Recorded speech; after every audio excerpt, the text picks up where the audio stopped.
Hello, everybody. Welcome back. It's time for action. We've made characters. We have a very strange universe that we have invented, and now we're going to go play around in it. So, when the game begins properly, we fade in. Imagine a sort of a windswept and desolate place. It's dark, I think. The moon is hanging overhead, shrouded by thick storm clouds. There is wind blowing, howling through this place. And sort of nestled in between two sets of grayish mountains in a valley, we see a ruin. So there are buildings, maybe a temple. There's a toppled over tower. It looks like the ruins of an ancient city. And the city is choked with vines. It's overgrown. And there's sort of an ominousness to the place as the wind kind of howls through these ruins. And we fade over from this wider scene to a scene of a group of you. So you're all together. You are out in these ruins, and on a tip that Edwin received in the last town that you were in, that this place, this long forgotten ruin, might contain some answers about your ghost fiddle. That there are those who once dwelt in this city who worshipped an ancient and now dead god, killed in fact by Thaddeus's god, this former god that lived in this human city. His name was Gank, and he was a god of thieves, and he was slain in one of these elder crusades. The city was cursed, its fields were salted, and the worshippers of Gank were all put to the sword. So as a result, this place is quite haunted and frightening. But you've set out from the town of Safe Haven that you were in. You've set out for these ruins to seek an answer to why the ghost fiddle will not play, but also to get away from the town, because Pillmanon, you had spotted some bounty hunters in town. Who you recognized as being those who are kind of after you. And so everybody was eager to leave town and head out into these ruins. Now, that was some days ago. You've been exploring the ruins for a little while. And when we come upon you, your exploring has been interrupted by an attack. So we see the group of you. You are in an open kind of square. There are ruins all around you. And out of the shadows, we see emerging a half dozen armed and armored creatures. At first glance, they appear to be human, right? You see the shape of a helmeted head, a scale mail or ring mail coif. They're wearing cloaks. You see them emerging from the shadow, and it looks like Galadir. It looks like there's something you want to do. It looks like you're ready to spring into action. Did you want to cast the spell? Yes. Okay. I want to shoot my magic missile instantly. So I'm not taking any risks. Yeah, so that's the first thing we see. Before anybody else does anything, Galadir leaps into action. Yes. Okay. So to cast the spell, you did exactly the right thing. But you need to roll to see if you can cast it first. So if you do, it's going to deal some damage. What does your spell casting look like? Do you like wave your arms? Do you chant the magic words? What is it that conjures spells for you? How does that look? I'm beating around my staff a bit, and then. So you channel your magic through your staff? Yes. Okay. I'm channeling my magic through my staff. Okay. So out in the open, we see the staff begin to glow as the magic missile is being charged, and then you cast it. Now, to cast the spell, you are going to roll plus your intelligence. So on your character sheet, where you can click on intelligence, just go ahead and do that. All right, look at that. So you rolled a 5 and a 6, and you get a +2, so you got a 13, which means that you cast the spell. And there's no negative effects. So let me take a quick look at the cast the spell move. On a 10+, the spell is successfully cast, and you get to retain it. So you don't forget it. So you fire these magic missiles from your staff, and you target one of the nearby creatures, and it gets illuminated as this ball of light flies towards it. So you see for a moment that these are not they're not just humans. I think Edwin, you recognize them right away. These are undead. You see desiccated flesh hanging from animate skulls. You see bony arms. They seem to be like animated warrior skeletons. And they're coming up out of the darkness to attack you. However, one of them just takes a magic missile to the face. These bolts of light fly out, strike the thing, and it staggers backwards, having been dealt a blow. So you deal it 5 damage. And what is everybody else going to do? You now see you're surrounded. There's about 6 of them. They're coming out of the shadows. I guess you recognize the undead when you see them, Edwin. What are you going to do? Well, I think they are hostile. So I mean, they're carrying weapons, and if they weren't hostile before, one of the members of your party did just attack. So I agree with my friend Galadriel's decision, and I decide to shoot an arrow as well with my bow. Okay, all right. So do you want to shoot at the same one with your bow? Yes. Okay. All right. So you're going to make a move called volley, which is a dexterity move. So you draw your bow, knock an arrow, and you go to take a shot. So make a roll with your dexterity. Yes. All right. So you failed. You have rolled a 6. So on a fail, I get to tell you a bad thing that happens. Now these things they just have swords and knives, so they can't attack you. They're not close enough yet. But I think that when you draw an arrow and you fire, you have to take a couple of shots, and you can't seem to harm the things. One of the shots goes right through its rib cage, another bounces off its armor. So you get a point of experience because you failed to roll, and then I think mark off 1 use of your ammo. So your ammo goes from 3 down to 2. You're going to run out of arrows at this rate. So I think who's standing closest to Edwin? Who would be the nearest person to Edwin? Maybe Thaddeus. Maybe you're like ready to protect your fellow human. Oh, I'd probably be well at the front. Yeah, well, yeah. So they're all kind of coming out of the shadows around you. You're all sort of surrounded. Okay. But you see Edwin struggling, right? You see him struggling to hit these things as they approach. What do you want to do? I cast a sidelong glance at Edwin in pure disappointment at his poor shot, and then the judgment of the paladin. All right. So I rush to protect him after his failure. Okay. So if you want to stand in defense of him, you can do that. Make a Constitution roll. How do I do that? So on your character sheet, just where it says Constitution, just click on that. Okay.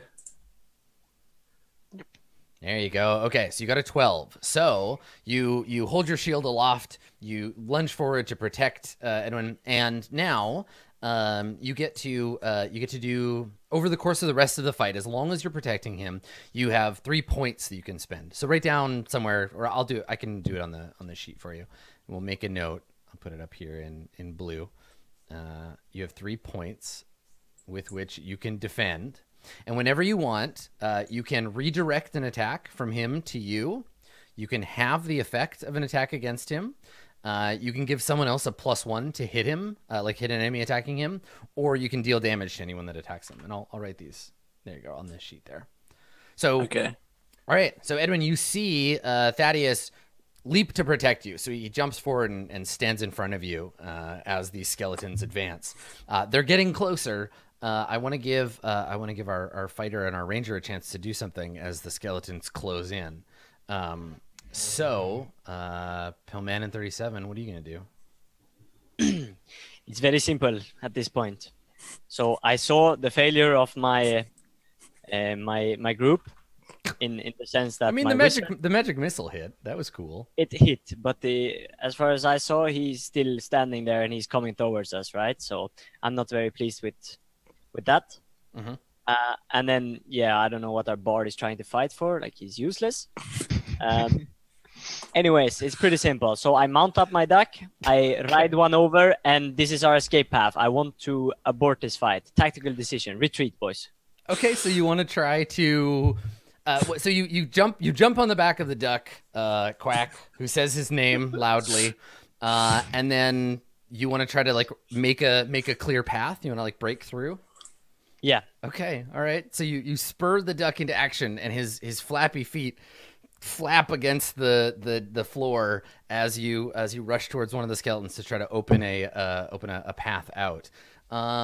Let's have you defy danger with your strength. And I think Quack can give you a bonus here. So just make a roll with your strength. How do I do that?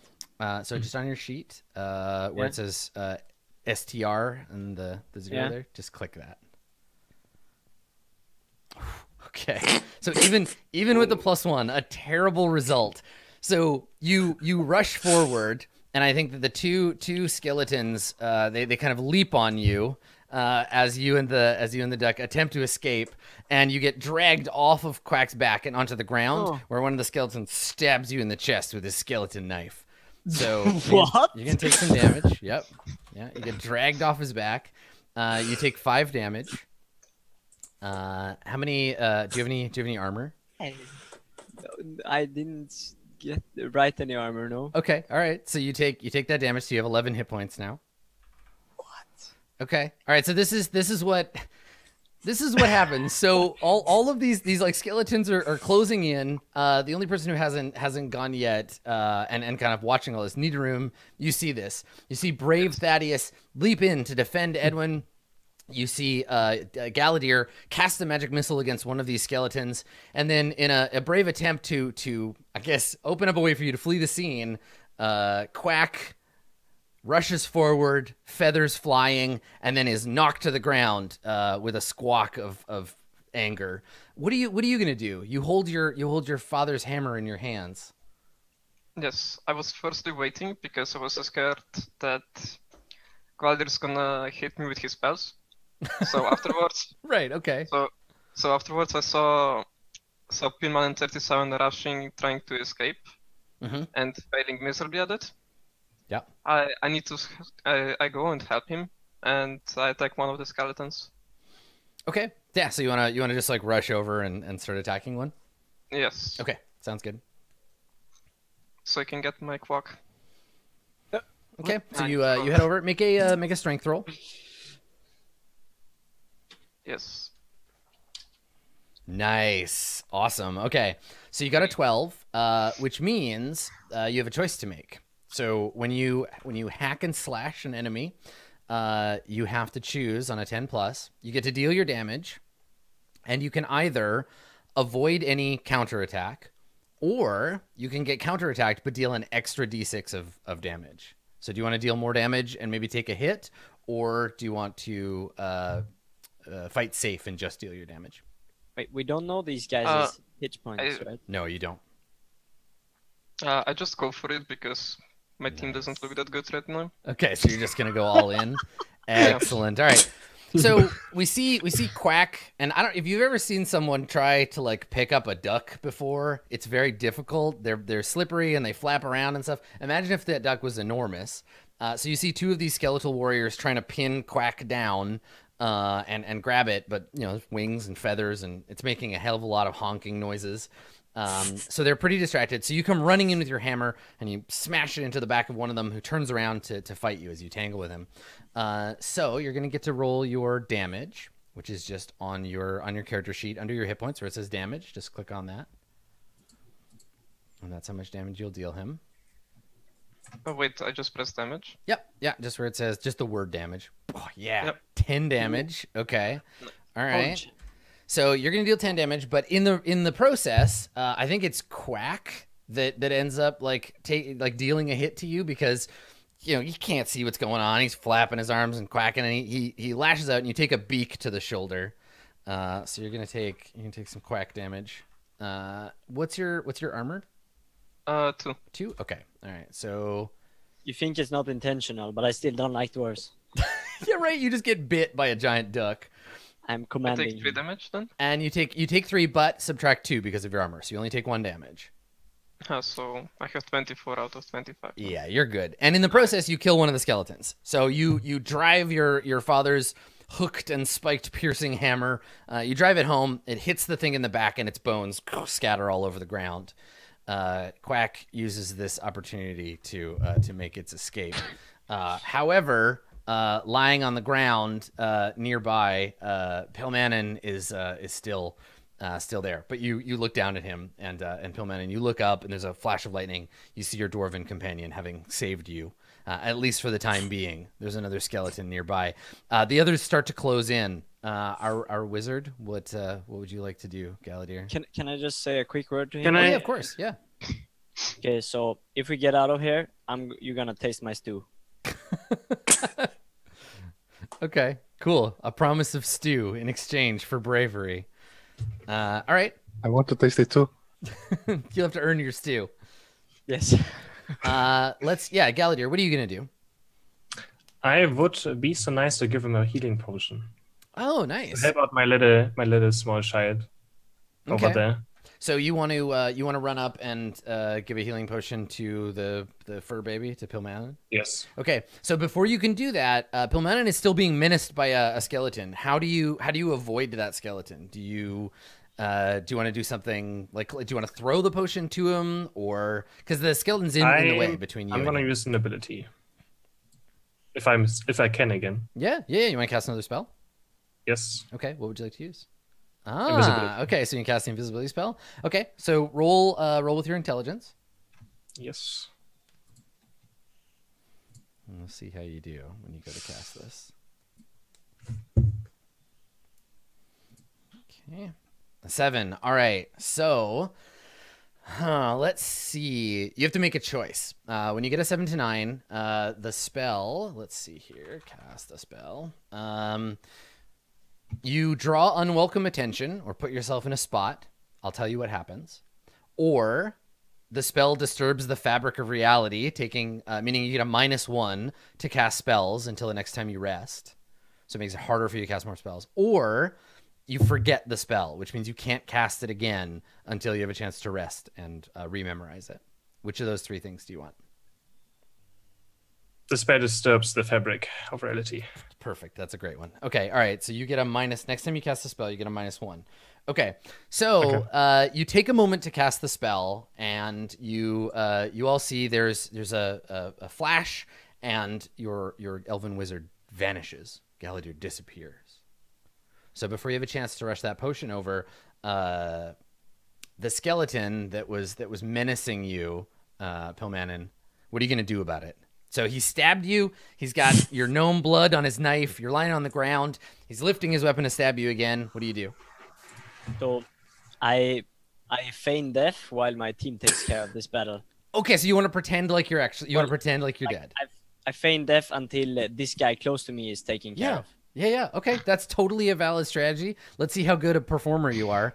You're gonna roll with your charisma. If you can get a 10 or better, he thinks you're dead, and he'll just ignore you.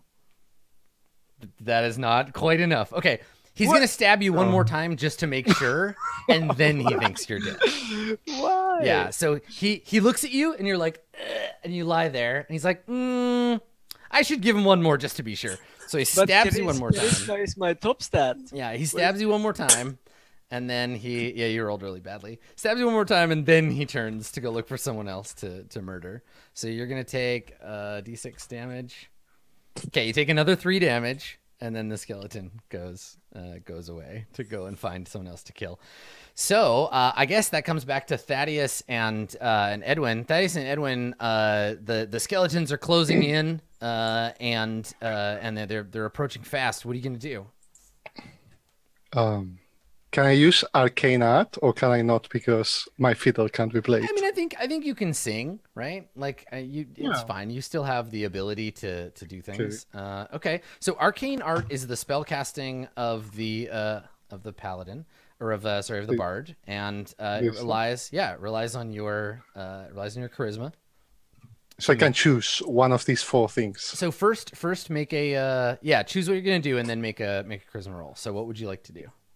What is forward to damage? So forward is the next time they roll damage, they'll deal an extra D4 of damage. So it's like I cast it on someone, and that someone will deal more damage on the next time. Exactly. Yeah.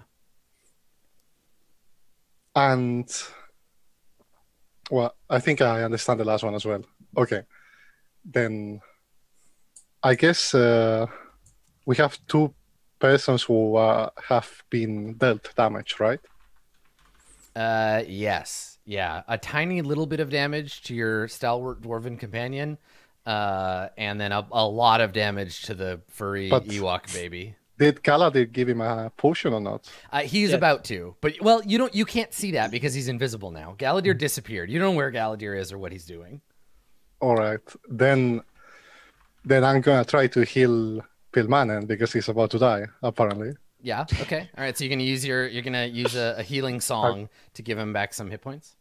Thanks, Chad. Yes. Okay. Roll with your charisma. Oh no. Okay. Well, mark another point of experience. So this is great, Thaddeus. It's your opportunity to do something because Edwin begins to sing, and one of the skeletons lunges for him with a rusty scimitar. So what are you gonna do? I have to help him. Wait, who got XP? Me or me? If you roll to fail, if you fail your roll, you get to mark experience. But So- I haven't gave him his potion yet. Yeah, you haven't had a chance, but I'm giving. So the bard's failure means that I get to do something, which is I attack one of the Okay. skeletons attacks him, but So I have Thaddeus is in the way, right? I'm giving Thaddeus the opportunity. Would you like to redirect that attack to you? Yes, Thaddeus? I'm redirecting it to myself. Yeah, I thought you might. Okay. All right. So you have two points left for defending. so I have 2 XP next to my level. No, I am level 1, 2 XP. Yeah, you're level 1 with 2 experience points. Okay. Okay. All right. So the attack hits you instead, Thaddeus. So that's cool. You take 3 damage minus whatever armor you have. I don't think I have armor equipped. You should. If you have it, let me just make sure that it's turned on for your sheet. So you have shield, which is armor +1. And did you choose an armor from when you did your initial gear as a paladin? No, I think I just have a shield. Let me take a look. I think you get armor by default because you're a paladin, and that's like your thing. Scale armor, 2 armor by default. Yeah. Nice. I'll throw it on there for you. You'll have 3 total. Scale armor. It is equipped, and it is armor 2. Okay, so yeah, so you have 3 armor. So for you, you're watching your friends, especially Pilmanen, get perforated by these skeletal daggers. But for you, the skeleton leaps at you, slams its scimitar against your shield. There's a spray of sparks, but you take no harm. And I think at this point, yeah, like the way that things are kind of happening is that Pilmanen and like you're over here, just to kind of give everybody an idea of where things are.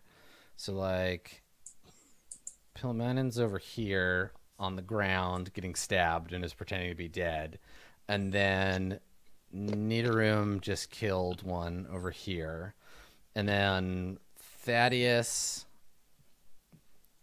and like my MS Paint drawing style here, Thaddeus and Edwin are over here with Galadir, who is now invisible.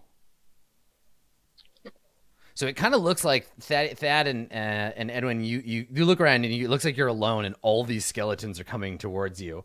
But Galadir, you're invisible now, so you can do stuff. What do you want to do? Because nobody's looking at you. You're an invisible guy. Do you want to go run over and help? Yes, I still want to help my little gnome. Okay, so you run beat him over. Do you stay invisible? Yes. Okay, so what does that look like? How, like, if you're looking at this from Pilmanen's perspective, what does Pilmanen see? Does he just like suddenly get a potion forced down his throat? Actually, Pilmanen's laying there with his eyes closed, pretending to be a corpse. So yes, I help him drink it. He's laying there, and I'm just putting it in. Okay, all right. So Pilmanen, you suddenly feel like potion being poured into your mouth. And you begin to recover health, unless you try not to drink it, I guess. No, He can't. It's just going down. you like pinch his nose closed. You're like, drink this. Yes. Perfect. Fantastic. Okay. All right. So you're gonna regain some hit points. Let me take a look. A healing potion gives you 10 damage. You get 10 hit points back when you drink it. Ooh. Can I fail, or did I just got it? No, you just get it. You just get 10. You're force-fed a potion. Two, bro. Okay. All right.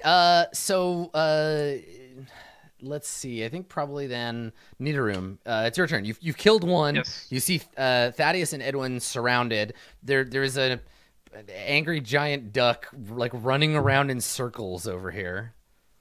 So what do you want to do? Yeah, so right now I'm super hyped because I already killed one skeleton. Yeah.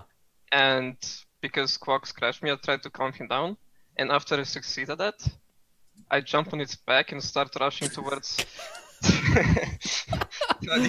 Okay, so you're just gonna try to jump on the duck and just ride him into battle.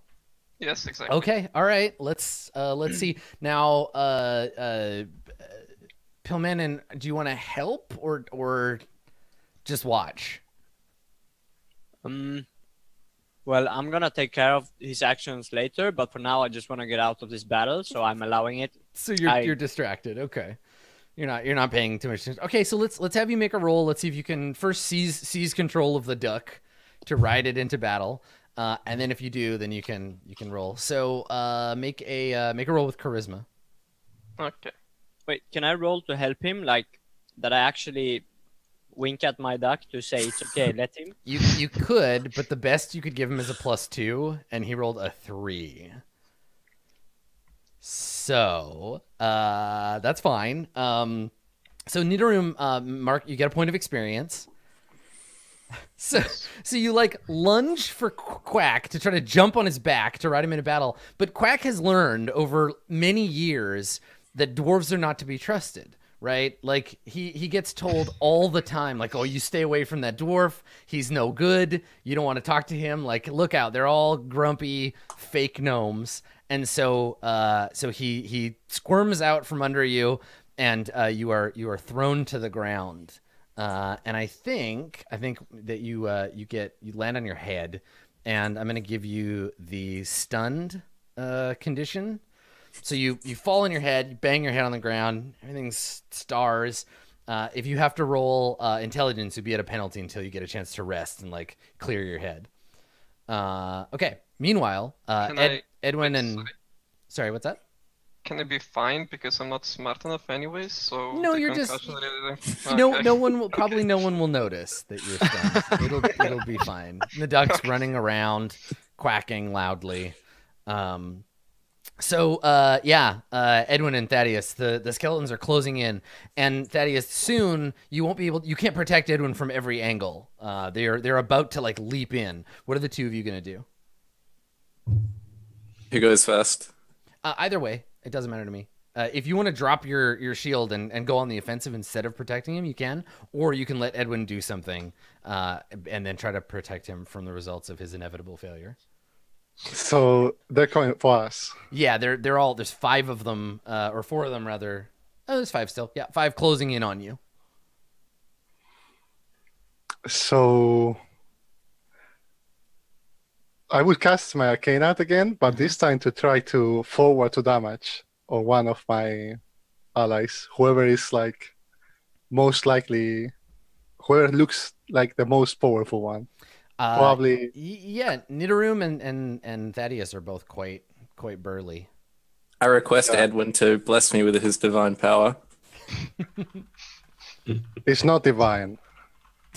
It's secular power. Okay, all right. But yeah, I will do it this time, and I will cast my Arcana to forward damage to Thaddeus. Okay. All right. So you're gonna try to enchant Thaddeus. Roll with your charisma.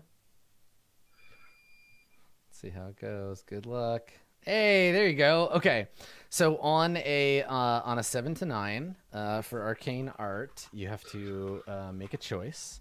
So arcane art gives you the choice of, let's see, your spell still works, but you draw unwanted attention, or your magic reverberates to other targets as well. Okay, so I'm going to say that you catch one of the nearby skeletons with your damage buff. So one of the skeletons gets it too. This little guy is also buffed up. So the magical spell affects both. Thaddeus, you feel, what does that feel like to get buffed by the magic, Edwin? Feels good, man.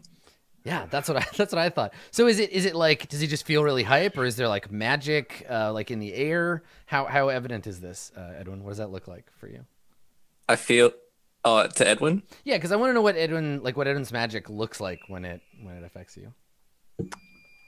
What it looks like. The magic. Like do we get a visual? Is there a visual effect, or is it just like he drank 17 Red Bulls all at once? I guess it's like, I mean, there's obviously a sound, no? And there's some kind of greenish effect coming out and involving Thaddeus. But luckily, this time it happens to also involve the skeleton we're fighting against. Yeah, right. Like there's a skeleton on top of like Thaddeus's shield trying to stab you, and the effect is too wide, and it catches both of them in this glow. My spells are too powerful, and I couldn't control it. Exactly. Yeah. Okay. So Thaddeus, you were empowered. You were emboldened. You deal an extra D4 damage the next time you deal damage. What are you gonna do? I screech out my praise to DAB, and I swing down my sword with all my fury at the skeleton who was also empowered. Yeah, tangle with that guy. Okay, sure. So go ahead and roll with your strength. So you're gonna drop your defense, you throw your shield aside, rush at the skeleton. Nice. Okay, so same choice that I gave Nidorum before. Do you want to deal extra damage and take a hit, or do you want to play it safe and just deal your damage? I'll deal extra damage. Nice. Okay, so you're gonna roll your damage. So how do I do that? Start there. So it's on your character sheet. It's right under your hit points. So just the word damage. It should turn blue when you hover. I just click it. Yeah, click on it. Okay, so you deal 9 damage to start, and then you're rolling another d6 for the 10. So the way to do this is in the chat box where I just said this box, right under there, type /R and then a space, and then the letter D and the number 6. Okay, and then in that box, hit up. So it brings back the same thing you just did and changes the D6 to a D4 because you're rolling an additional D4 as well. Sorry, what was that? So the same thing you just did, /R, and then space D4. And this is the Bard spell. Jesus. Okay, so you deal 9 damage on your own, another 4 from the hit, and then another 4 from magic, which is more than enough to kill this thing. But as you were fighting with it, so you throw your shield aside, it lunges at you, the two of you tangle, it takes its rusty knife, and it stabs you with it. So you'll take some damage as well, buffed by the magic of the Bard. It deals you 8 damage, so you take 5, right? 8 minus your armor. And then you break the skeleton down into pieces, and he is shattered on the ground. Meanwhile, back over here where the duck is, Quack has been running around panicking, totally out of control. Nidorum tried to ride it. The elf is invisible. Pillmannen, what do you want to do? Can I help him? Or is that Pillmannen has to do stuff now? Yeah, I mean, I think Pillmannen should have we should give you an opportunity to do something. So, all right. So at this point, I'm a bit upset at everybody's actions. I think Edwin and Thad is doing a good job. Thank you so much also for healing me. But I'm a bit upset at this dwarf, so I'm gonna take the actions into my own matters, and I'm reaching out for my bow and arrow. It's time, boys. Okay. All right. So you stand up from your formerly pretending to be dead position. Draw your bow and arrow, and you want to fire an arrow at one of the skeletons. Keep in mind, the skeletons know that, like, they think that I'm dead, right? So it's a free shot in the back. So that's an extra roll. I think it's it's reasonable that you would have time to take 2 shots. They're very distracted over here with the singing and the damage and what have you. So yeah, okay. Go ahead and make a roll with your dexterity. Okay, so you got a 7. So mark off one of your uses of ammo and then deal your damage. Wait, where is my ammo? I think you started. It depends on what gear you bought, but it's under your gear. It'll say like arrows, and then you start with 3 uses. Where do I see gear? On the back of your character sheet. I think. Let me do a quick check for you. Ranger. You have. Let's see. Here we go. Yeah, you start with a bundle of arrows. Did you take the extra rations, or do you have two bundles of arrows? I didn't take extra arrows. Okay, so that's fine. You got two bundles left, and I'll check those for you. Okay, but you hit, and you get to deal some damage. So on the front of your character sheet where it says damage, go ahead and I roll that. Click that. Yep. Okay, nice. And as you said, they thought you were dead. So yeah, the skeleton, you strike him in the back, and he turns around in surprise, and you get to fire again. So roll your dexterity one more time. Come on, boys, let's go. Yes, okay. boys. Same thing. So you're starting to run low on arrows, but you get to roll damage again. Nice. This is easy. Okay. Oh yeah, no problem. So yeah, the first shot softens him up, and the second shot puts him down. So this one is dead now too. Okay. All right. So Nidorum and Galadir, you both have an opening now to do something. Either of you can go. Maybe let's start with Galadir, because Galadir, you're invisible. What do you want to do? Right. Since I know this duck, since I've made the duck big, I have a big connection to this duck as well. Mm-hmm. I want to help Nidorum to also get that connection to the duck, so he can ride the duck also into the fight. Okay. And smash the skeletons. So I'm going to use this. Help him out there. Okay, hold on. So you're forming a telepathic bond with the duck. Yes, and Nidorum. Okay. Oh, I see. 2 Nidorum, since so I know the duck. You're forming a bond between the two of them so they can communicate telepathically. Exactly. My mind to his. Okay. All right. No, that's great. That's fine. You got to cast the spell first. So roll. You're gonna roll with your intelligence, but remember, whatever you get, it's at -1 because you've altered the fabric of reality with your spell casting. Okay, so you got a 9, which is reduced to an 8, but it's still enough. Now you have to make a choice, same as before. Would you like to draw unwelcome attention, disturb the fabric of reality again, or forget the telepathy spell? I forget the spell. Okay, so I'll make a note that you have forgotten the telepathy spell. Okay, so you just get to use it once. Okay.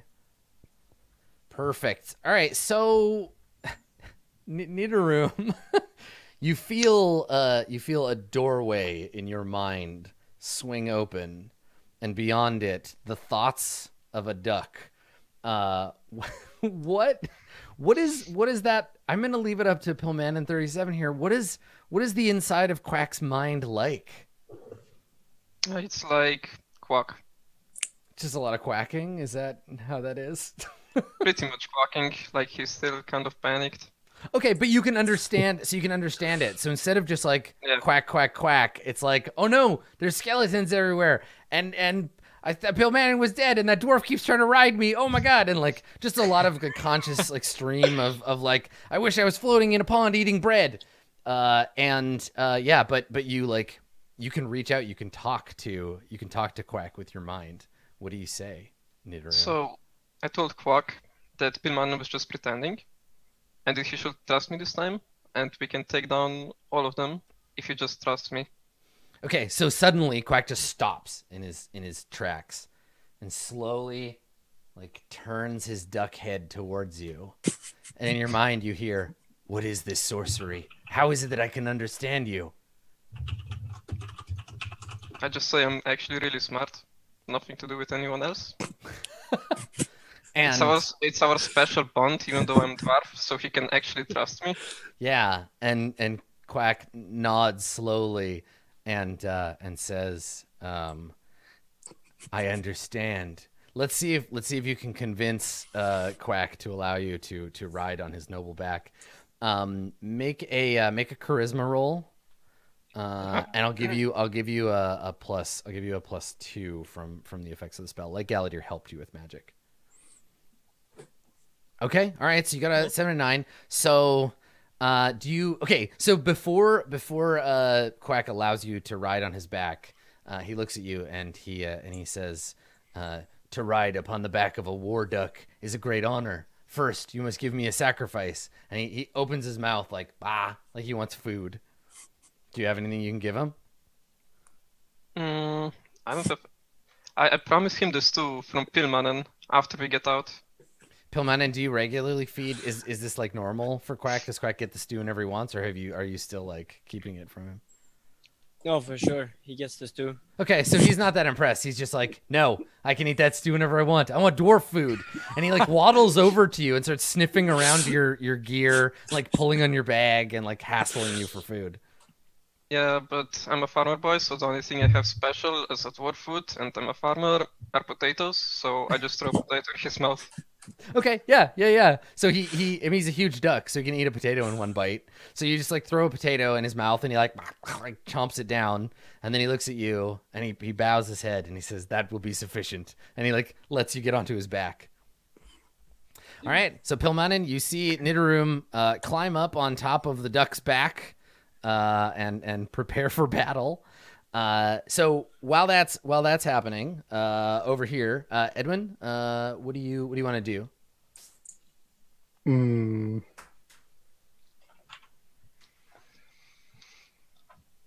Okay.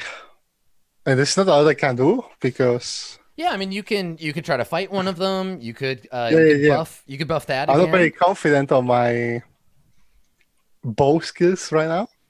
Yeah, well, and But also I the could skeletons. try- The skeletons are like right near you, and they're slashing at you, and you're having to Yeah. dodge. But if there's something you want to do, My Arcana cannot be used offensively, right? that's right. Yeah.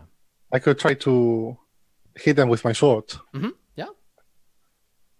Okay, guess we'll try that. Okay. All right. So what kind of sword do you have? I don't have many more options. Need to check. I think it's A short sword. I think it's that one. Okay. All right. So make I'll make a strength roll. It's on main or sub.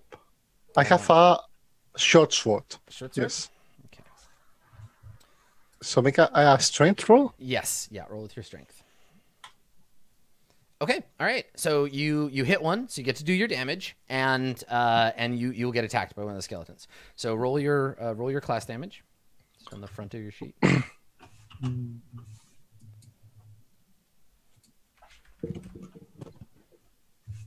Oh, I see.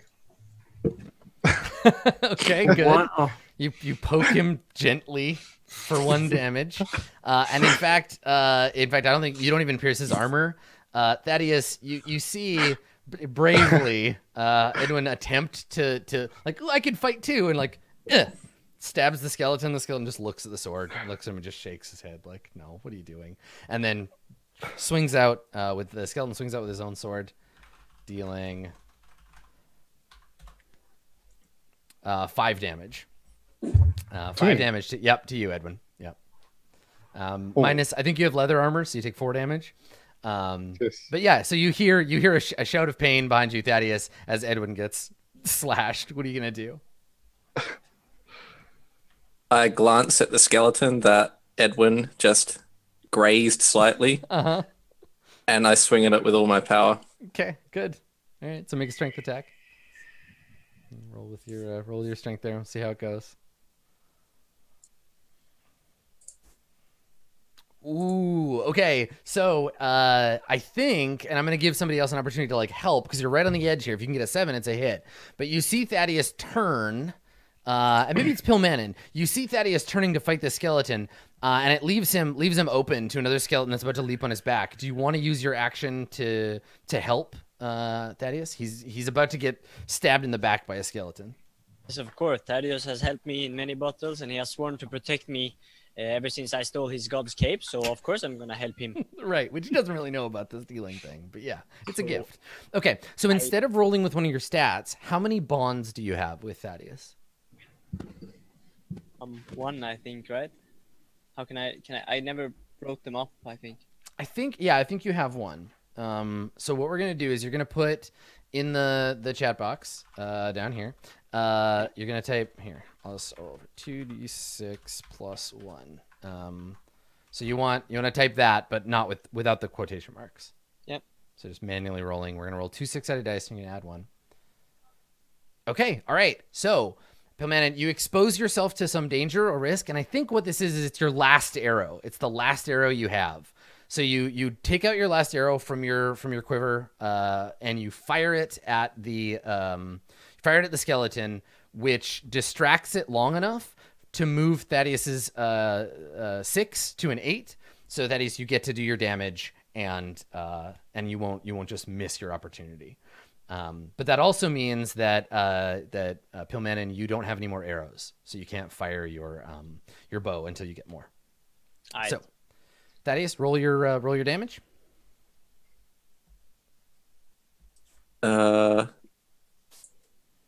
Nice. Okay.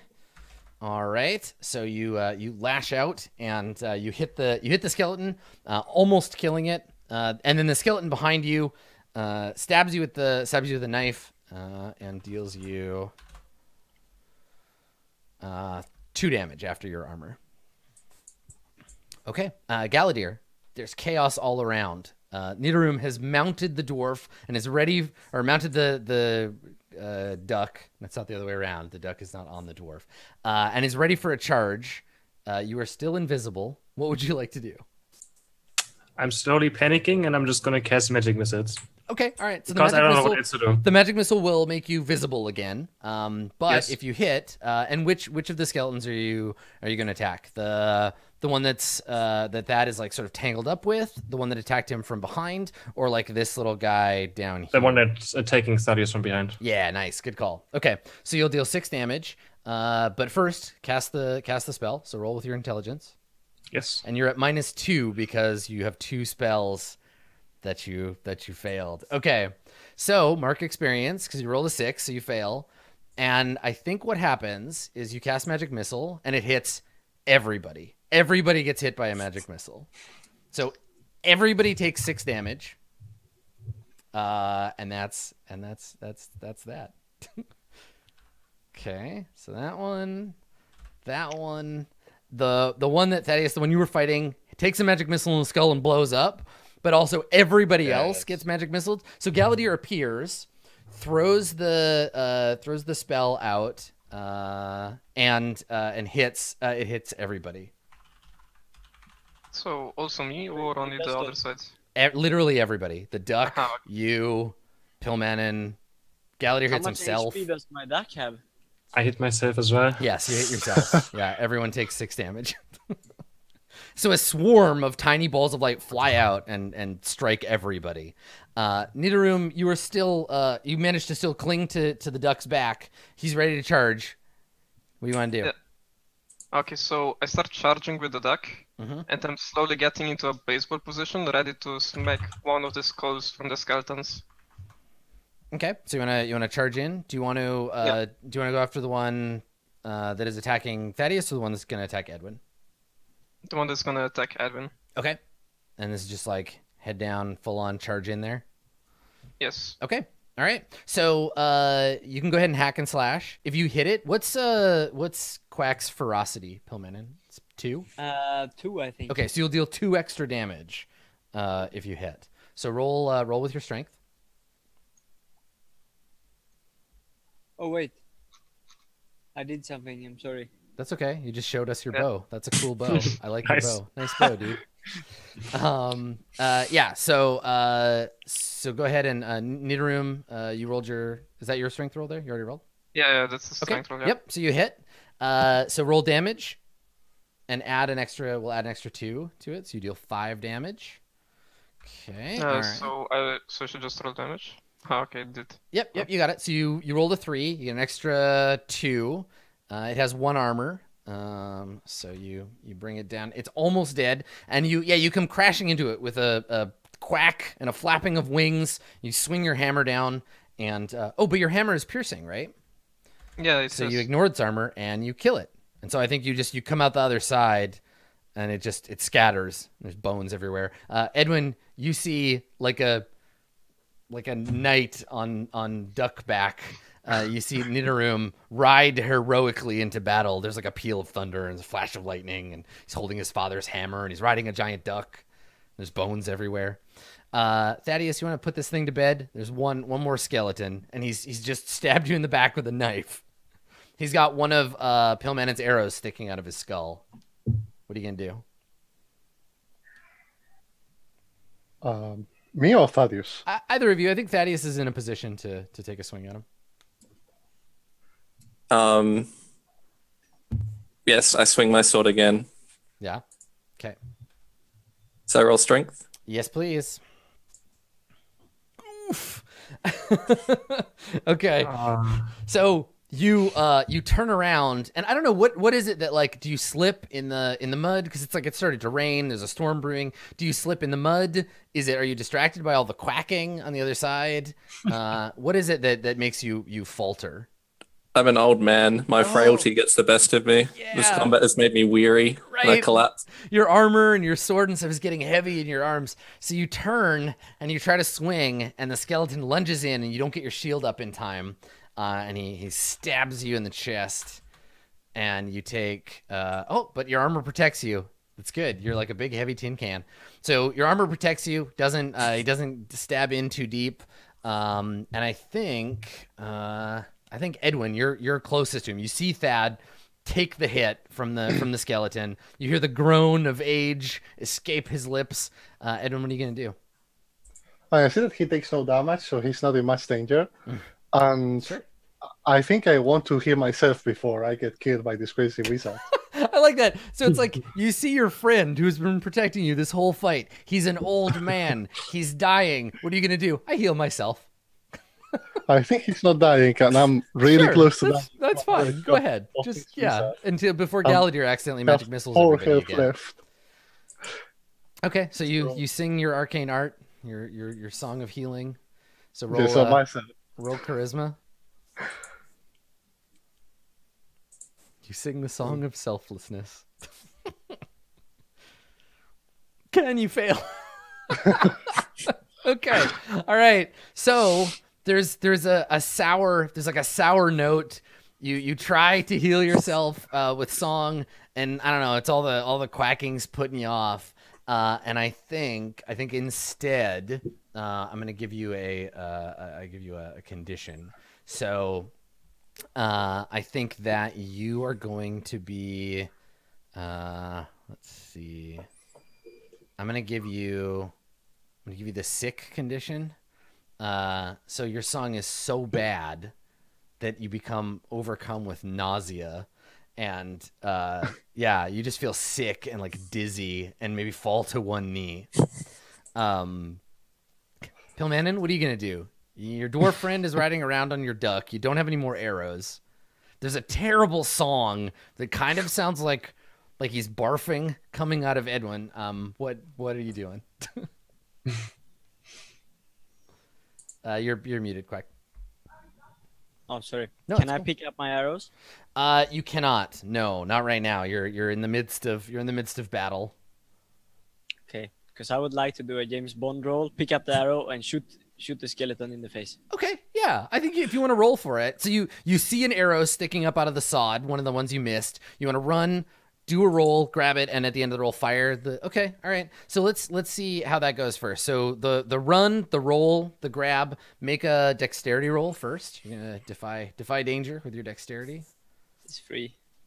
Let's See how that goes. Nice, you do it. You look like it's like you're a ninja, but like a small furry baby ninja. And you run, you roll in the wet grass, you come up and miraculously your arrow is knocked in the bow. You draw, you fire, make another dexterity roll to make the shot.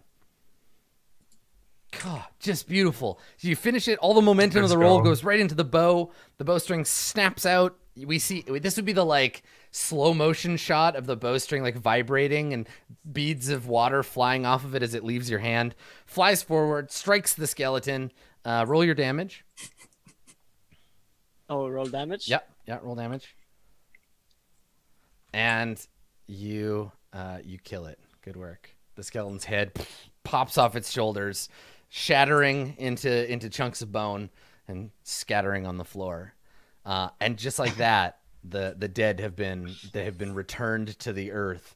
There is no question in your mind, Thaddeus, that you're on the right track, because these are servants of the dead god Gank. These are Gankites, and they have been returned to life by their dead god to stop you in your holy quest. They lay scattered on the ground around you. The storm overhead is starting to pick up.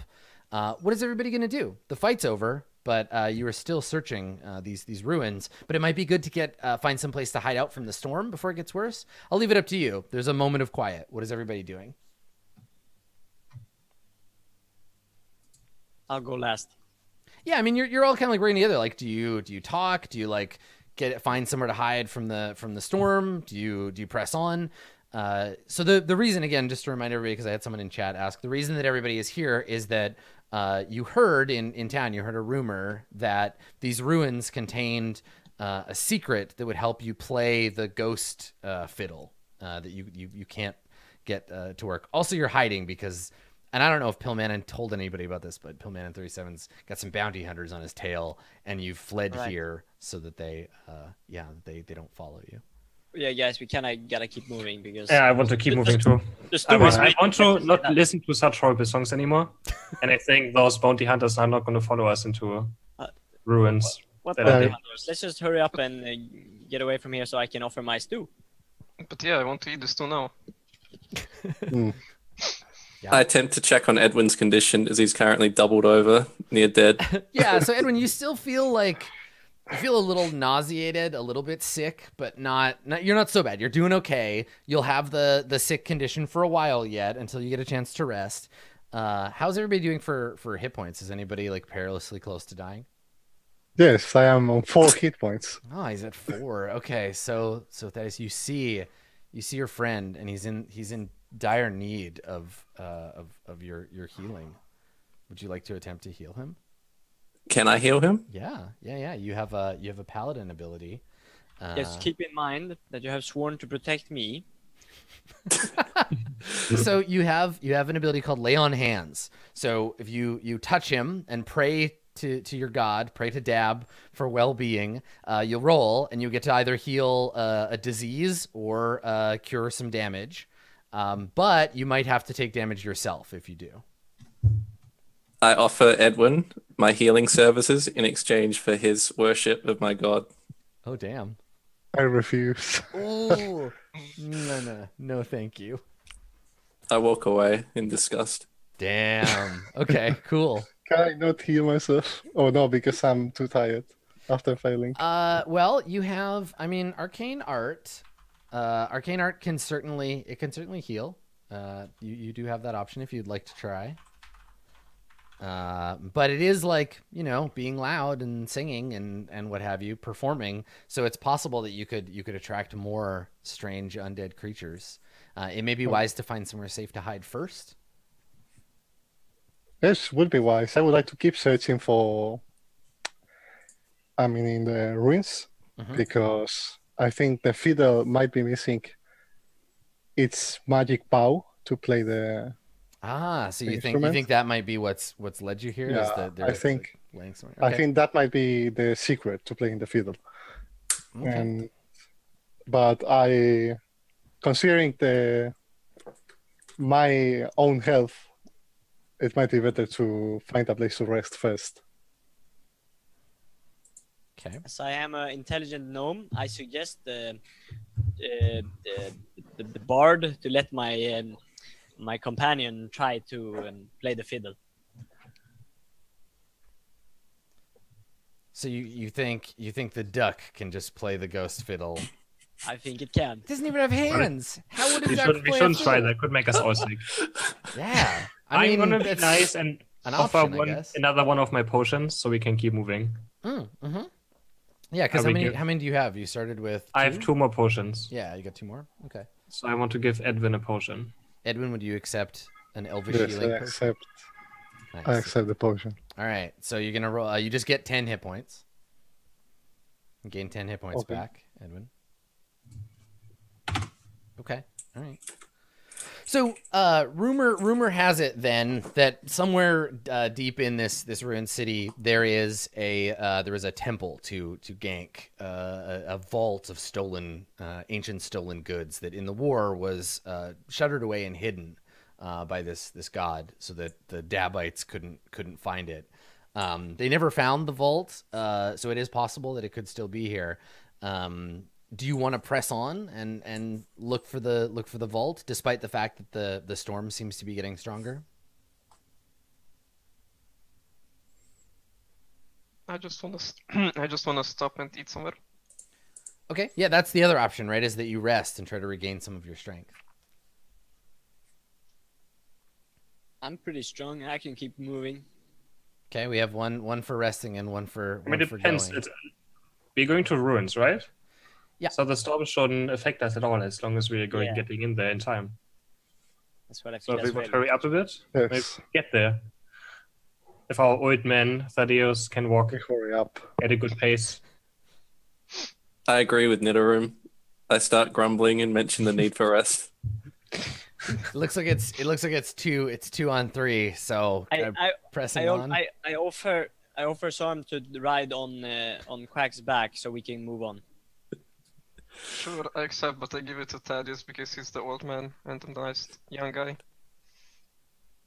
Does that work? Do I have to roll? I mean, I feel like he's a giant duck, but you're also a human and not a dwarf or a gnome, right? So like, I don't know that he could maybe like pull a cart that you were on, but I don't think you can ride him. Not at this size. If you were bigger, maybe. Okay, then I just take the duck and go with it.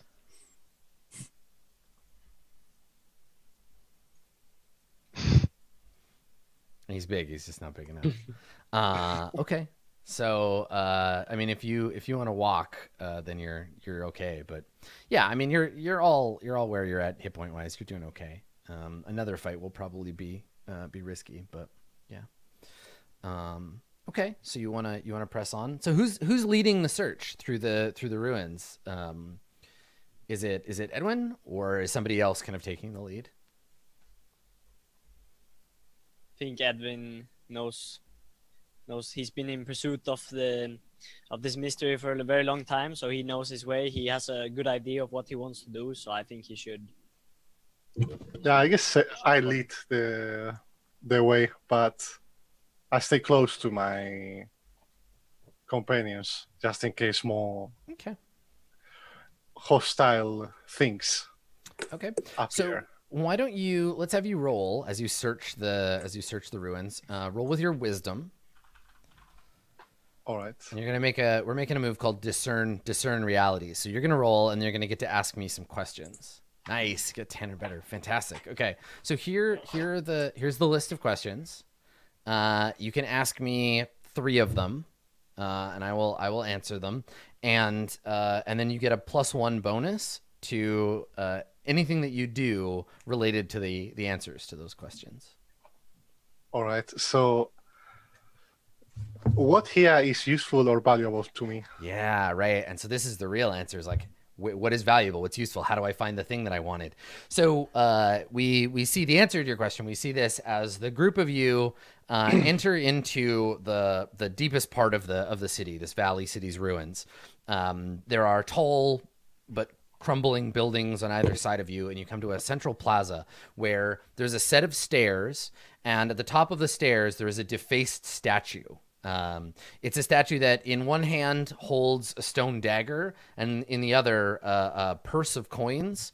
Its face and head have been smashed by zealous Dabites, but this is almost certainly the temple to Gank. And if the vault is anywhere, it would be below this place.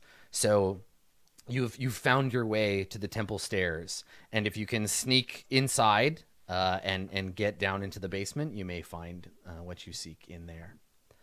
What other questions would you like to ask? So what here is not what it appears to be? Another wise question. So the temple, and maybe you're a worldly fellow, maybe you know this.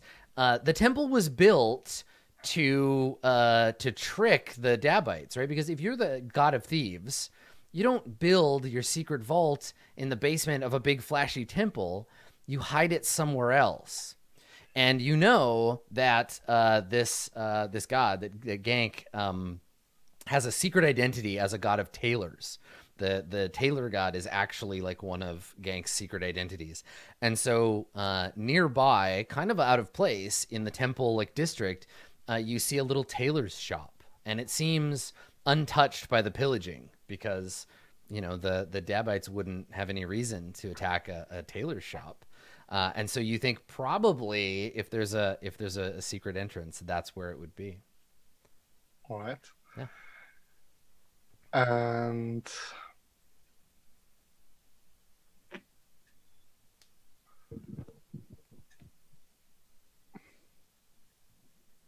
what should I be on the lookout for?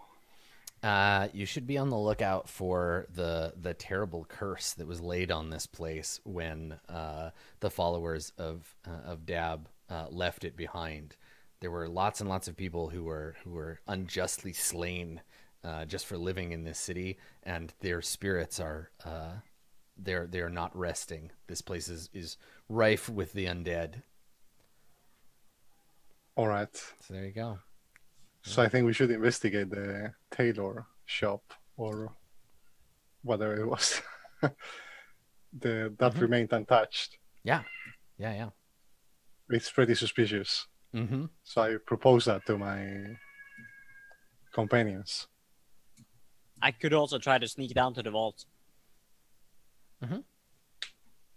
But might be dangerous to go alone. That's true. I'm just following. Interesting. Can I pray to my god for guidance on this matter? Yeah. I really like that Nidorum is just like, I'm just here for the fun. What's going on, guys? I love adventures. It's great. He's so cheerful. Like, hey, remember those skeletons we fought? I rode a duck. Okay, you wanna pray for guidance. Okay, so that's usually a cleric. Like clerics have an ability or a spell for that, but you can pray. What does your prayer look like? What do you do to seek guidance from your god? I get on my knees and I beg of my lord to tell me what the path is that we should take to discover the secret of the fiddle. So you're a really old man, so it takes a long time to like get down on your knees. There's a lot of groaning and soreness. But eventually you find your way to a kneeling position, and you feel rain pouring down on your back, sort of pattering off your helmet, and you begin to pray for guidance. Let's say we make a wisdom roll.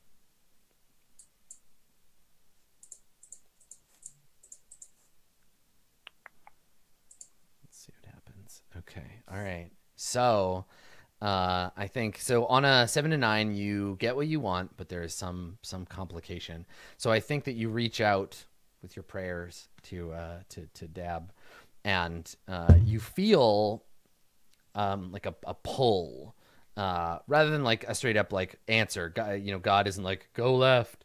You feel like a pull towards this tailor's shop, but there's a sense of like that feeling of being watched, like someone is eavesdropping on your prayer. You feel a shiver run up your spine, as though some other entity were listening to your prayer. But Dab agrees that if there are secrets yet hidden in this place, they're under that shop. I relay my communication with my god to the rest of the party and suggest we make our way to the tailor shop. Alright, let's go. Yeah, I agree immediately. Okay. All right. So you head into the shop. Okay. All right. So the door is shut, but with a little kick it gives, so it breaks open and you can go inside. And once you're in there, it looks like any other tailor's shop. There are bolts of cloth. There is a loom, I guess. I don't know. I'm not a tailor. I don't know how medieval tailoring works, but there's like a bunch of old medieval tailor stuff around. But otherwise, it looks like an unassuming shop. The group of you come in from the rain. It's dusty. There's kind of like a sort of musty smell in the air.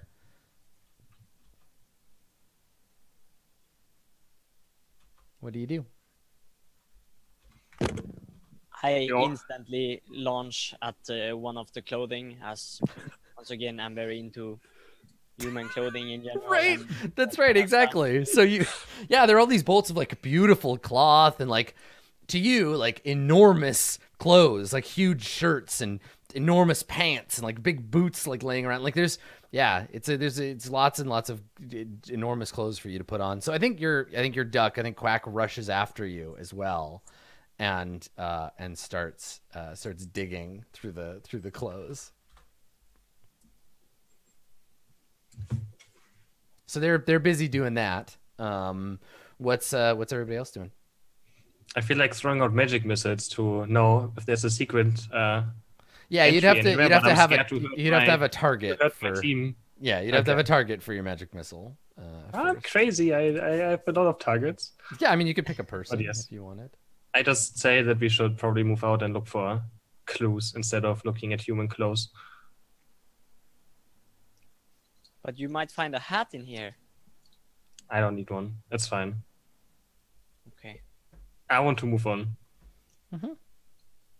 Okay. Also looking for fancy clothes because I like getting good clothes, but I stopped being drawn away by my sense of fashion and start looking for a hidden entrance or okay, all right, something that gets us to discover whatever secret lies here. Okay. Is anybody gonna help while you search the are you getting anybody else to help you? Might stumble across something, but I'm very busy trying to get this skirt on. Okay. All right. So not on purpose. Anybody else helping intentionally, or are you? Yes, I'm investigating as well. Okay. Looking around to find stuff. All right. So anybody who is helping with the investigation, you can roll with however many bonds you have with your friend, with Edwin, and then anybody else we'll just wait, and then we'll get you to do your roll on your own. So let me see here. Just gonna bring back gameplay. There we go.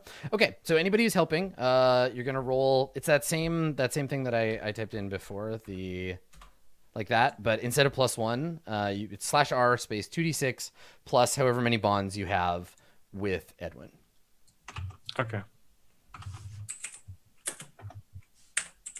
Okay. All right. So that's a +1. Anybody else helping? Okay. So Edwin, make a same roll as before. Make a wisdom roll, but whatever you get, add an additional 2.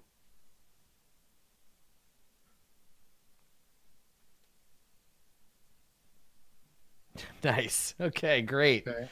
You do the best. That's the best you could possibly roll with additional help too. So you like a 16, no problem.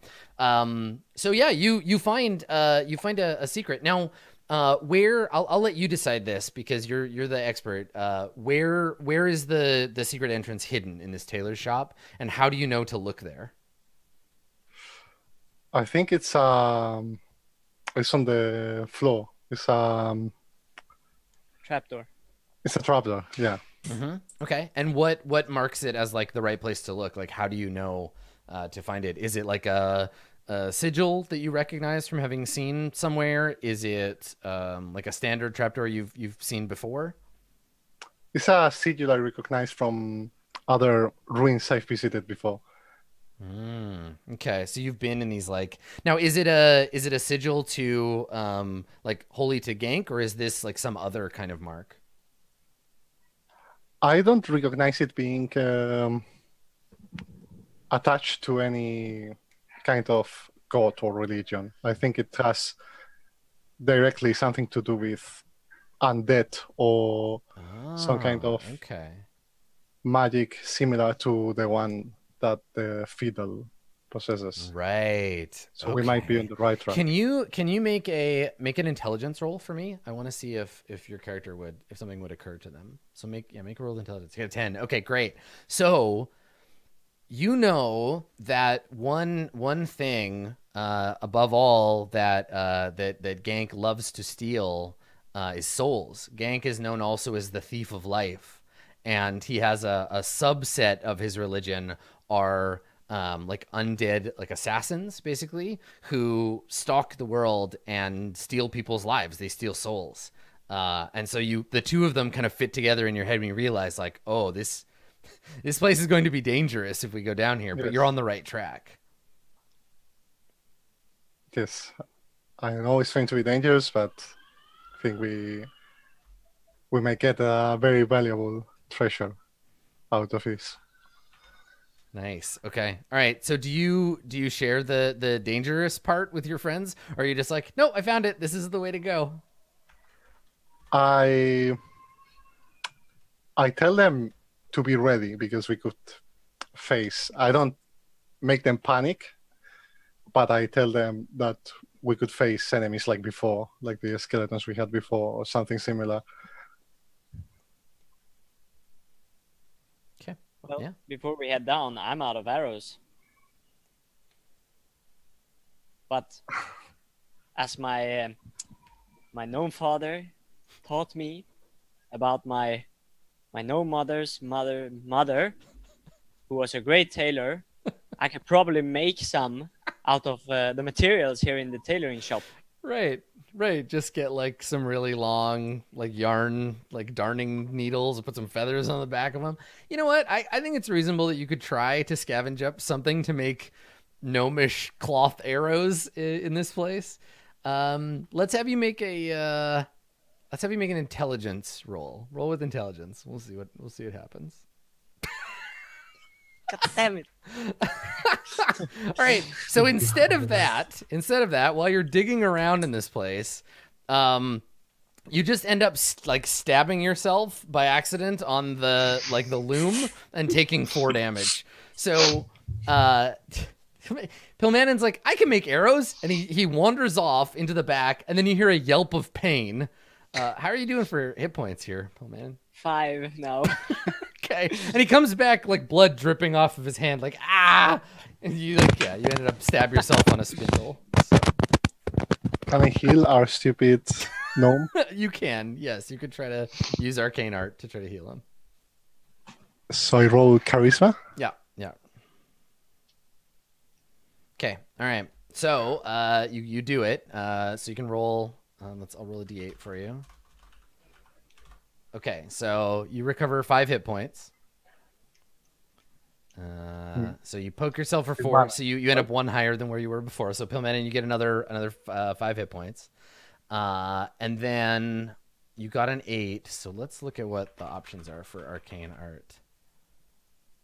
Okay, so on a 7 to 9, you draw unwanted attention to yourself. Okay, so I think you hear outside. You hear a noise. You hear like the sound of something like falling or something. At first, maybe you think it's the storm, but there's definitely like some sound outside, a clattering noise in the street. Me? I mean, yeah, you notice it after the spell. Everybody hears it. It might have just been like a chunk of rubble, like falling off of a ruined building. It could just be nothing. Well, I want to check it out or get down the dungeon. I'm actually a bit scared of thunder because Thaddeus God lives up there, and as I did something. So I'd rather just get the quack out of here in case that's him actually making an appearance on our world. So maybe I should give Pillman my 2 arrows that I have left and head down there. Yeah, you could do that. Do you want to give your arrows to Pillman? Yeah. Okay. All right. So Pillman, you have two arrow uses now. Nice. Okay. Should I write that up, or do you? I'll keep track of it for you. You can write it on your sheet if you want. But yeah, it's just another bundle of arrows with 2 uses. Okay. So who's I think I know the answer to this, but who's leading the way down into the dungeon? Who's going to open the trapdoor and head down the stairs? I think one of our warriors should do it now. I agree. Either Thaddeus or Nidarum. I really get adventurous, so I go first. Okay, all right. So yeah, Nidarum, there's adventure to be had down here. So you yank the door open and descend down a stone staircase. Now, if this were just a doorway leading into, like, lots of these buildings, lots of shops have cellars, right? Lots of places where people would store stuff under their shop. But if it was just a staircase down into a cellar, it would have ended already. You descend 2, 3, 10 stories below ground. Slowly making your way down this long curling staircase until you reach somewhere deep below the earth. You reach an archway. There's a stone archway at the bottom of a staircase. It is dark down here. How are you seeing? Does anybody have a torch lit? We know that. I mean, it's up to you. Somebody could have lit a torch. I'm just curious how you're seeing. I have adventuring gear. Yeah, you want to take a torch out of your adventuring gear? Yeah, sure. Why not? Okay, all right. So Edwin is got a torch held over his head. So your gear has 4 uses now. That's how adventuring gear works. If you just need some sort of miscellaneous, like, dungeon type stuff, it's the gear is for that. So you've drawn a torch as you started down the stairs, and the torchlight illuminates now an archway. And over the archway in the keystone, you see the hand holding a skull symbol of Gank in his aspect as the Thief of Life. And beyond the archway is a shadowy room that you cannot see into until you press forward. Can I take the torch and walk invisible into there? It's only the torch seeing. If you are holding the torch and you go invisible, the torch's light also becomes invisible. So they won't be able. No one will be able to see. I would also be able to see. I don't know. Can elves see in the dark? Good question. I don't think so. No. Okay. All right. Yeah. That's curious. Actually, dwarves. I mean, do dwarves live underground? We've talked about them being like farmers and stuff, but like, can dwarves see in the dark? No, I can't see in the dark. Yeah. Okay. So you do need a light source. Yeah. So someone will have to lead the way with the torch held aloft. I would give it to our religious paladin. Yeah, so like Thaddeus, you've discovered a heretofore undiscovered heretical shrine to the Thief of Life, to this dark god. This is an opportunity for you to do some smiting. I reluctantly take the torch. Uh-huh. Deep down, I'm still worried after my previous battle. I'm not the man that I once was. Right. Okay. So do you have the torch in your sword hand and your shield in your other arm, or have you put your shield away and you have your sword and your torch? I hold out my sword and my torch. Nice. And press forward. Your faith will be your shield. Okay. All right. So you enter into a chamber, a sanctum, really. It is a large circular chamber. In the center, there is a well. There's a big, deep black well.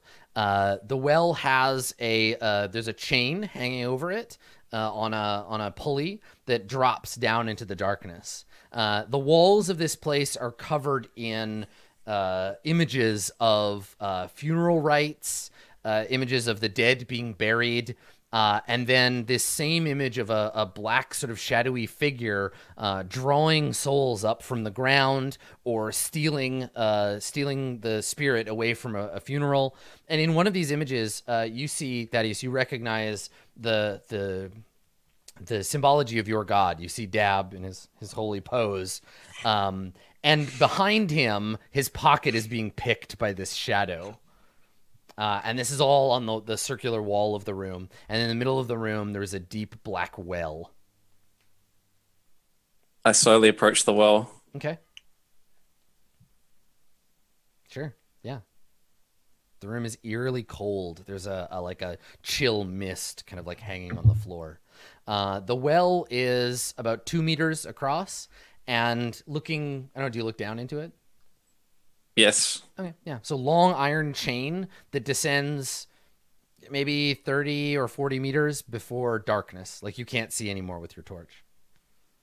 And the chain just descends. There is the chain is hanging on a crossbar with a wheel, so you could turn it and bring the bucket up from the bottom.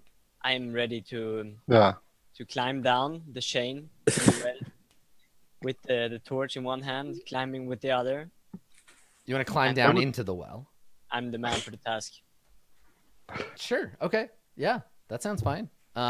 So you're going to, what do you do? So you take the torch in one hand and you climb down the chain with your other hand? Yeah. Okay. The chain is cold. Not like icy cold, but like chilled. But I'm very furry. I'm warm. That's right. You're covered in fur, so you're fine. Okay. Quack like waddles nervously at the edge of the well and kind of clucks to himself. Like he can't follow you, right? He doesn't have hands to climb.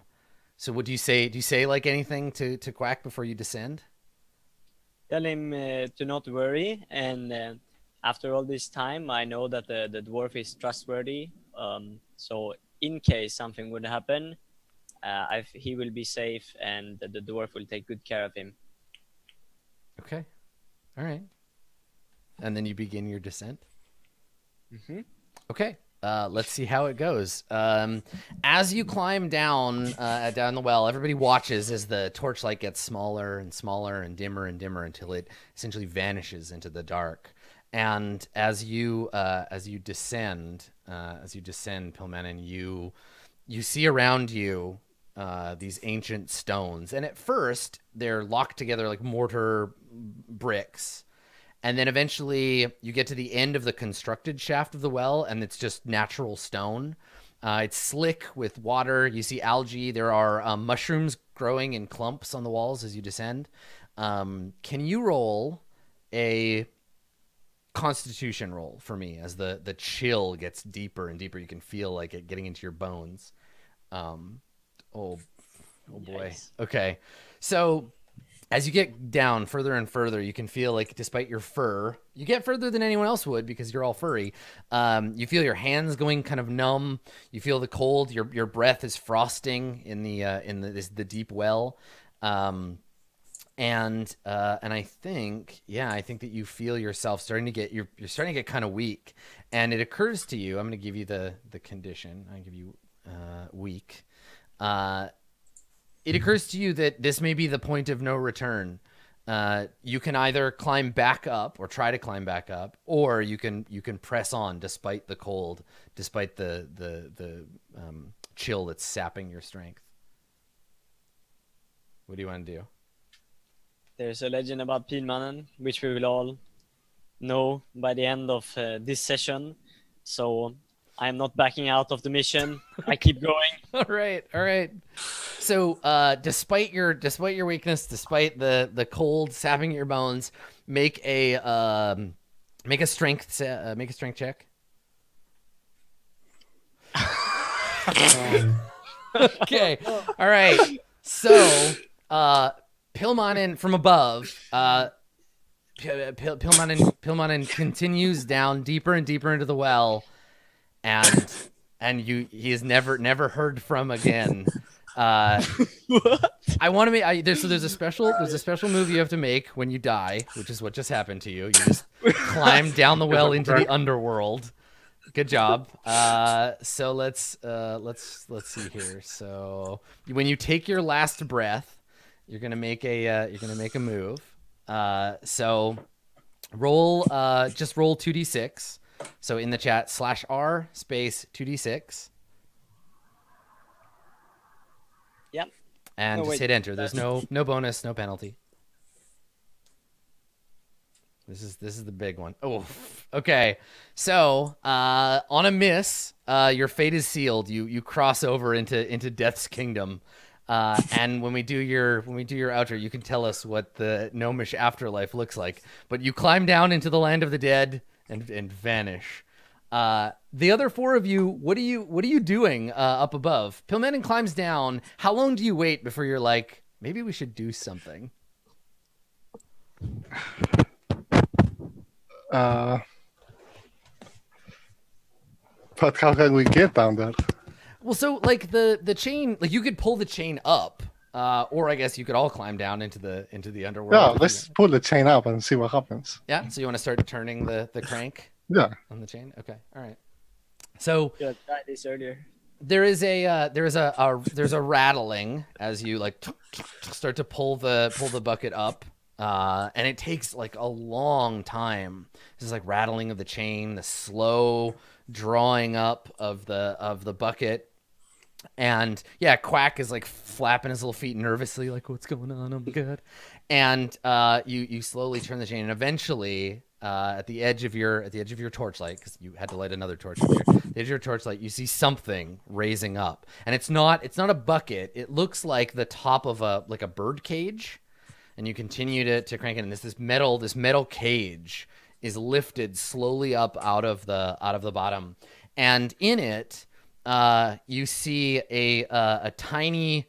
It looks like the bones of a child wrapped in a beautiful cape. So there's this skeleton wrapped in a cape inside this cage, and its big empty eye sockets stare up at you, and clutched in its arms is a long wooden like a wand with a piece of fiber along the edge of it. You recognize it right away, Eldwin, as the bow of a fiddle. Oh, yeah. So... inside this cage, this little furry skeleton. Can we get it out of the cage? I don't know. You could reach in there and try and grab it. Yeah, I try to grab it. Okay, all right. So you reach out and you try to grab it. Make a dexterity roll for me. 7, huh? Okay. So you reach in, and when you grab it, a black mist pours from the skeleton's mouth and eyes and swarms over your arm. You grab the bow and you pull it free, but this black mist takes the form of like a ghostly shape with glowing red eyes, and it's sinking its tendrils into you and hissing. So you're gonna take some damage. How many hit points do you have? How many hit points do you have right now, Edwin? 14, I think. 14. Okay. All right. We'll see how it goes. Okay, you only take 7 damage.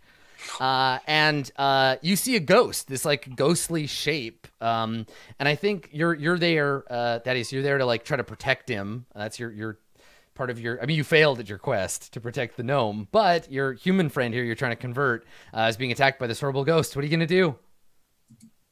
I'm currently inconsolable because I have failed my life quest to protect my child. Okay, all right. So you're just like on your knees, like, weeping. I take no action at all. Okay, I simply right. sink to the floor in despair. That's perfectly acceptable. Galadir, Nidorum, what are the two of you going to do? Cast magic missiles, the best I can do. Excellent. A fine wizard plan. Okay, so you're at -1 to cast. You cast the magic missile at the creature. Yes. Okay. So you get a 9. Roll your damage for magic missile. Let's see. It's actually 2d4. So it's like when you remember last time when you click the spell magic missile and it gives you the roll. Yeah. Do that. Because it'll deal more damage than your own. Or you can roll class. I have to click magic missiles, right? Yeah, there it is. Yeah, so it does 5 damage. Yes. Okay. All right. So it drives the ghost back. You see it. It's still clinging to Edwin, trying to like drain his life. You can see a mist sort of seeping from his mouth as this thing is still sapping his soul. But there's another person who has an opportunity to act.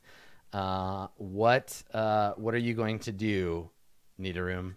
This ghost is draining your friend's life force.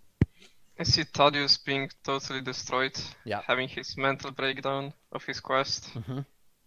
And I decide I need to step it up, so I take a swing at the ghost, Okay. hoping it's gonna do something. Yeah, I mean, you have your father's hammer, right? So. Yeah. I roll strength, right? Yes. Yeah, please. Nice. Okay, now, do you want to deal the extra damage and risk taking a hit yourself, or do you want to play it safe and just deal regular damage? I'm gonna play it safe. Yeah, that's probably a smart move. Okay, roll your damage. Yes. Okay, nice. Another 6. Okay, so the creature begins to loosen its grip. The smashing of the hammer, the magic missile. The duck is trying to console Thaddeus, like, come on, we have to get out of here, and like nudging you, like it's time to go. Edwin, you have the bow in your hand. If you want, you can try to do something to shake this ghost free and then flee from this place. But I cannot really cast anything against it. I mean, you've got the bow and you've got the ghost fiddle. Yes, but what can I do with it? Because my magic is only helpful. Give Yeah, the fiddle to the duck. I mean, you could It's just not play, harmful. play the fiddle. Like, you don't have to use a special ability. You could just try it and see what happens. Yeah, I try to play it and see if it does anything, if it sounds. Okay. Yeah. Make If a it plays. make a charisma roll. Nice. Okay. So we see you press the bow to the fiddle, and it's not a song. It's barely even a note. You just draw the bow across the fiddle strings, and a terrible howl emits from the ghost fiddle.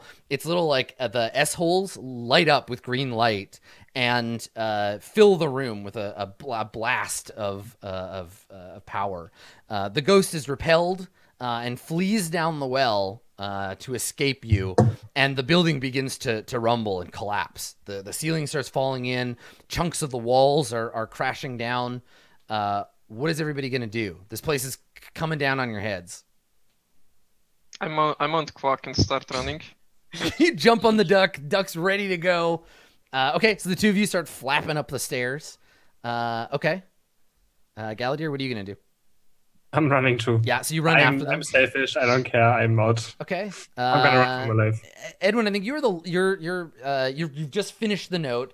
It's you and Thaddeus. Thaddeus, are you capable of getting to your feet and leaving, or are you gonna? Is this it? Is this the end of the road for the mighty paladin Thaddeus? I crawl on my hands and knees to the body of Pillman and cradle it. Okay, nice. All right. So we see you. So I guess this leads up to Edwin. So Edwin, you've played the bow. You've unleashed its terrible magic. What are you gonna do? Are you gonna flee from this place? It looks like Thaddeus has lost it. This is the end for him. Do you want to try to convince him to come and risk your own life, or do you flee? Can I? So, with Arcane Art, I can shake in his mind, kind of, no? So can I somehow make him? I'm gonna leave that up to Thaddeus. So Rob, if you are willing, we can let Edwin make a roll to see if he can shake you free of your morose condition, or you can just say no, it's not possible. It's up to you. He can roll for it. Yeah, you want to see if you can do it? Yeah, Okay. with my new fiddle. All right. So make an arcane art check. We'll see if you can shake him free. If you fail, this means both of you get trapped in the ruin here. So make a charisma roll. This is a very important charisma roll for you, buddy. Oh no! All right. So you try to draw him back. You risk your own life to stay here and try to bring him back from the loss of his quest, but instead both of you are buried in this terrible tomb along with the fiddle and its bow. and I'll let you guys both make you can make your last breath. So when you die in this game, there's one last move to make. We saw that Pillman 37 lost it. Let's have the two of you both roll. It's just /R space 2d6. You don't roll any stats or anything, and I'll let you know what happens. Nice. Okay. So the way it works for last breath is, if you get a 10 or better, you've cheated death. On a 7 to 9, death offers you a bargain. Take it and stabilize, or refuse and pass beyond the black gates. So Rob, you basically, we would get a scene, sort of at the end of the thing, the whole city is collapsing. We see our elf and dwarf and duck fleeing the city safely, getting away. We would see our paladin somewhere else, right? We see you at the gates of death. You meet your god. What would be like a deal your god would make for you to return to life? Or do you just say like, no, I'm done. I give up. I'm finished with this life. I'd say since I failed in my quest, I do not deserve another chance. Oh yeah. Okay. It looks like Quack has something to say about that. What if you trade the cloak that I stole for your life? After all, I did steal the cloak, you know? Yeah, I mean, it's the question is whether like he would know about it. Like you stole it, and I think maybe if he had come to the afterlife carrying it to like give it to him, he'd be given another chance. But I kind of like the idea of Dab being like, no, you go to failure's afterlife. You're barred from heaven. And then I don't know. Yeah, you're cast out. Maybe this would be the thing where if we were playing a longer campaign, maybe that would return as like a revenant, like seeking the cloak, right? He'd come back as an undead. And then on a 10 plus, what's great about this is at the end we get the rubble, the city is collapsed. But probably because you got a 10 here, Edwin, probably because of the power of the fiddle and its power over like playing the songs of life and death, you don't actually die. So we see some rubble collapsing, and we see Edwin like crawl up out of the rubble, clutching his fiddle and the bow. And that's it. That's the end. That's the end of our one shot. We fade to black on that. So if anybody has, before we kind of do our last shout outs, if anybody has little like epilogues they want to describe like kind of what happens with your characters, let's start. So what happened? So Pillman, you climbed down into the underworld and was claimed by the land of wind and ghosts. What do they tell stories? Does the gnome father tell Pillman 38 stories of your glory or what? Nothing is expected of the afterlife. But hopefully we'll be back one day to share more of those stories. Right. So this would be like this is the character's like first shot, but you could play earlier characters and like tell that story up. That's pretty cool. I like that. We already saw what happened to Thaddeus, to your character, Rob. I love the like failing old man paladin. You lost your only friend to a dark well of doom. It just goes to show you were right all along, that your god was awesome and this other god was not awesome. Yeah. Are you remembered by your people, or like your memories do you disappear into the roll of history? I'd say that I just disappear. Yeah. At the end of my life, I can't even remember any of it since of all the bouts of amnesia.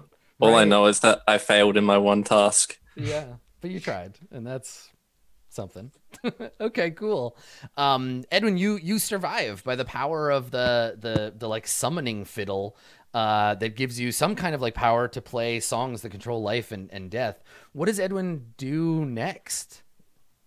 So I keep traveling. And writing ballads about the adventures of Pillman and 37. And I try to seek more knowledge. I ask Galadir, because he's very intelligent, and try to use my fiddle of life and death powers to see if I can somehow contact my old comrades or resurrect them Right. somehow. Yeah. Because the thing about Pilmanen's disappearance is he didn't die. He like physically went to the underworld. So yeah, maybe in a future adventure you can learn a way to open the gates and like go and try to rescue him. Yeah, Cool. I try to an Orpheus use situation. my fiddle to open a way to that world. That's super cool. Nice. Okay.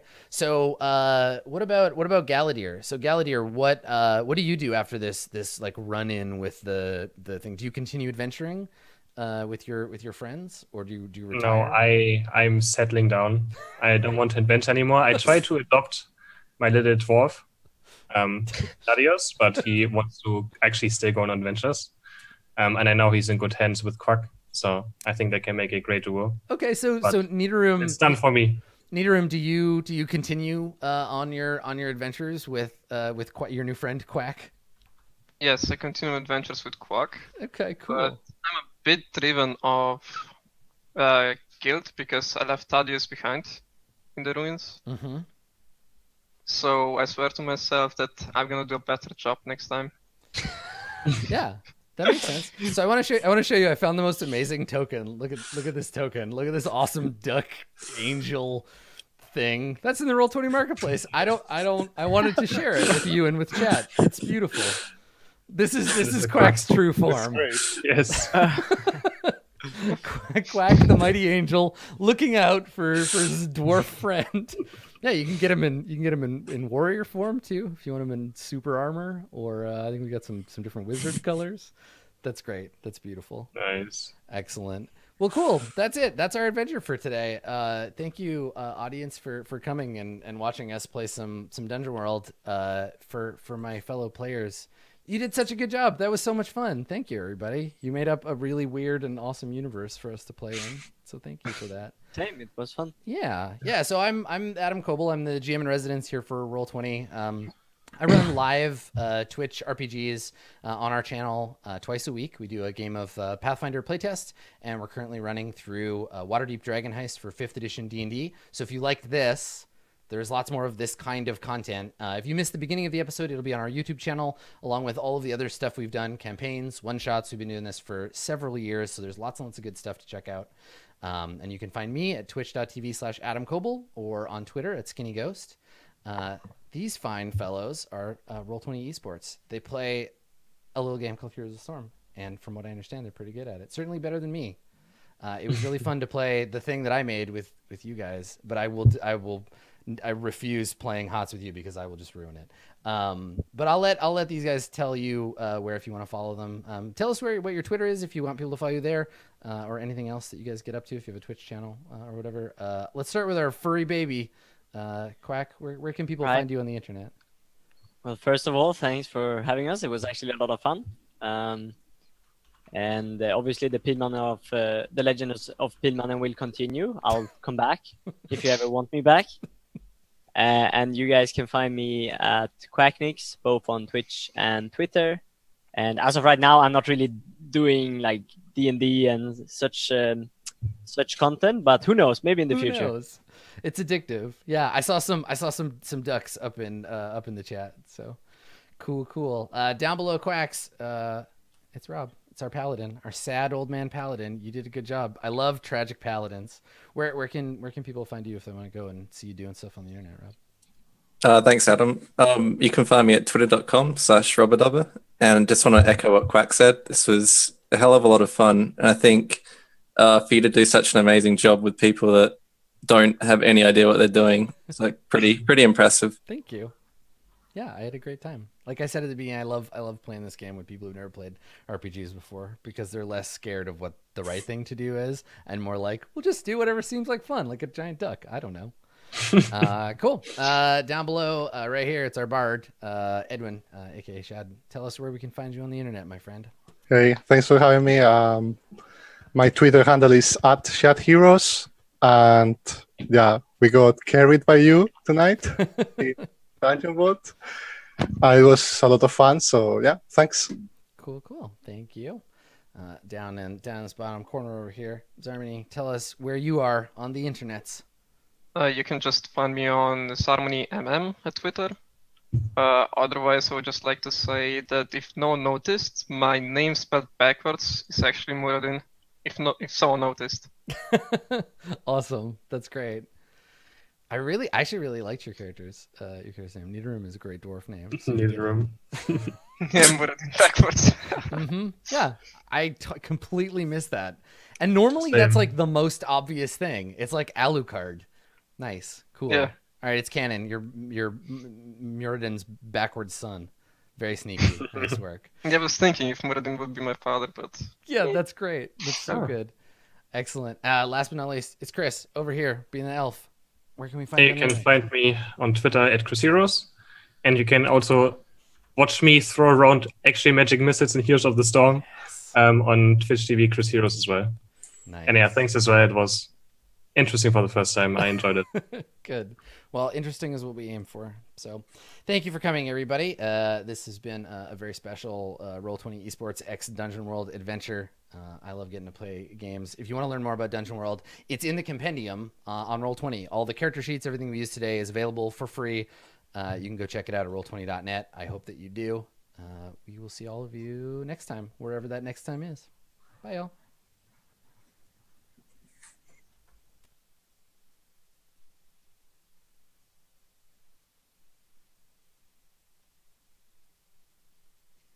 Is brought to you by Roll20, an easy-to-use virtual tabletop dedicated to making tabletop RPGs accessible to everyone. Join the adventuring party at roll20.net.